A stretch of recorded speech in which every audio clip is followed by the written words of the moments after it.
Hi, this is Jack Stanley, and I wanted to tell a story. This is a rather incredible story that has not finished. In fact, it's ongoing as I speak. Let me start at the beginning of this story, and I hope you find this as amazing and fascinating as I have. Let's go back to the year of 1990. In 1990, I was living in Florida. I was working for Disney.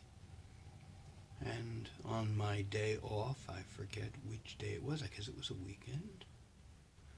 Um, I went with a friend of mine, John Murray. We were driving through Mount Dora, Florida. I used to call it Mound Dora because I couldn't find where the mountain was. But nonetheless, we were driving down the road and there was a flea market, which I imagine there probably still is a flea market in Mount Dora.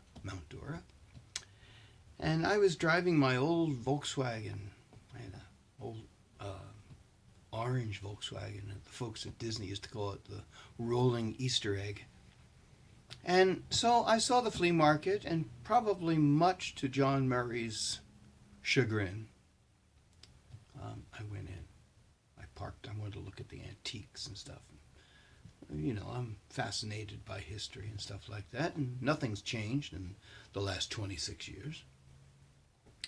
And so I walked around, not for too long a period, but I came to a booth. And this booth had all kinds of plastic tubs, the only way to describe it.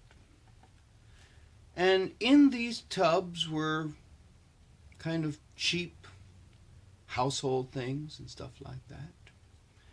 And in one of these white tubs, I saw this book. It did not fit. It didn't fit with all the other stuff that was for sale. And it had a sticker on the front saying scrapbook, I don't know, $35, something like that. And so I looked at it and I noticed it had a lot of theater stuff in it, and I said, okay. And so I bought it for $35. I bought one other thing from the same guy, which probably came from the same household, and it was a small advertising picture for a ship. And I think it was the Baltic, which was a White Star liner. It's from like 1907, 1908, something like that. And there was a lot of other things there, and as you know the story as it goes along, you'll understand why. You can understand I wish I spent more time going through the stuff. There were photographs, old photographs and the like, and I looked at them, but they meant little to me. I didn't recognize anyone, And then again, you always see old photographs. But it looked like it had been a whole household, had been more or less dumped into these tubs, and they were selling off the stuff. This was 1990. I took the book home and I just started to study it and read it. And I got to know a family. A family by the last name of Williams. And as I went through it, I was in awe of all of the theater materials. And I had some friends. As soon as I moved back up north around 1991, who were very much involved with theater, and I brought them the book and I was showing them the programs, and they were like, wow, this is incredible. And so I thought that someday I would bring this book with me to Chicago and show it to people, to show them the theater programs, because a lot of the theater programs were from Chicago, which was the rival city to New York City when it came to theater in the early part of the 20th century and perhaps the latter part of the 19th. I went to Chicago in 1992 I didn't bring the book with me. I'd forgotten it. In 1995, I was at the Henry Ford Museum, and I stopped in Chicago while doing that. I was there on official business dealing with Thomas Edison. And the book stayed here. I would pull the book out every now and then and look at it and read and share information with people. And that's pretty much how things went. Now, some very interesting things happened that kind of changed everything. I found myself going to Chicago more.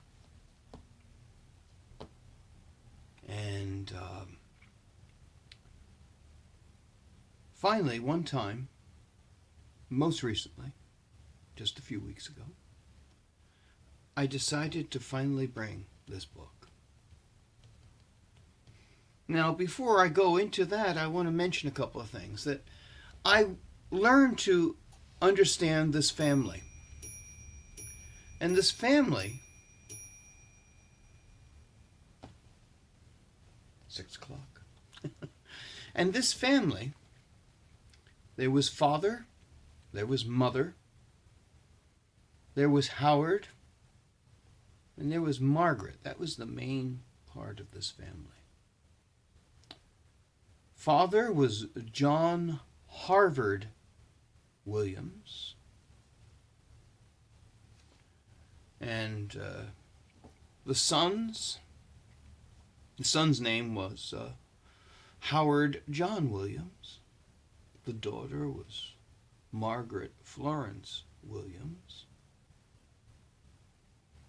And the mother, which I'll get into in just a short while, was very, very important in this whole thing. One thing I noticed while going through this whole thing was that Howard made an exit.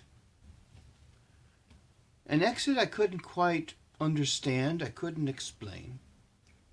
In 2009, 19 years after I purchased this book, I wrote an article in my blog, History in the Raw, about a letter that was written by Howard to President Grover Cleveland. And I talked about Howard, and I wondered what ever became of Howard. Well, lo and behold, 3 weeks ago, I brought this book with me to Chicago. Call it what you may. When I brought this book to Chicago, it started to talk. It was uncanny. Now, I don't believe in any nonsense of things where things are brought where they once were, they come to life. But something very, very odd happened. I brought it to see, I brought it to where a lot of people I knew were, and one of them, a friend of mine, Terry Olds, we're talking, and I showed him the book. And he was very, very impressed with all the theater stuff. And he said, "What's in the beginning of the book?" And I said, "Oh, it's nothing. It's just family stuff." And he wanted to look at it. And while we were going through the early family stuff, he noticed, as I had noticed, that Howard had vanished. Howard was gone. We're trying to figure out what happened to Howard. Now, when I first bought this book, I tried to find information about the Wiliams family. Well, I went through books and phone books and stuff like that. That's all that existed yet. There was no internet yet, okay? And by the time the internet really came out, I had kind of like tired of looking. But when Terry mentioned all this stuff to me, I went back home and I started typing in information. I started typing in names. And finally I typed in Margaret Florence Williams. And her name came up. I said, whoa. And it was on one of these family lines of ancestry. And I got into part of it because I could only see parts of it since I wasn't a member.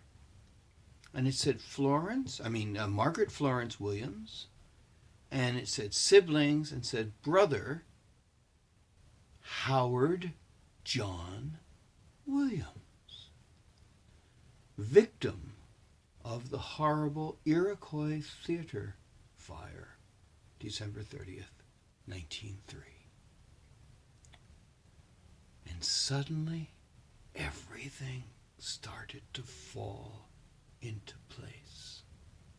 Suddenly, everything came to life, per se, in Chicago.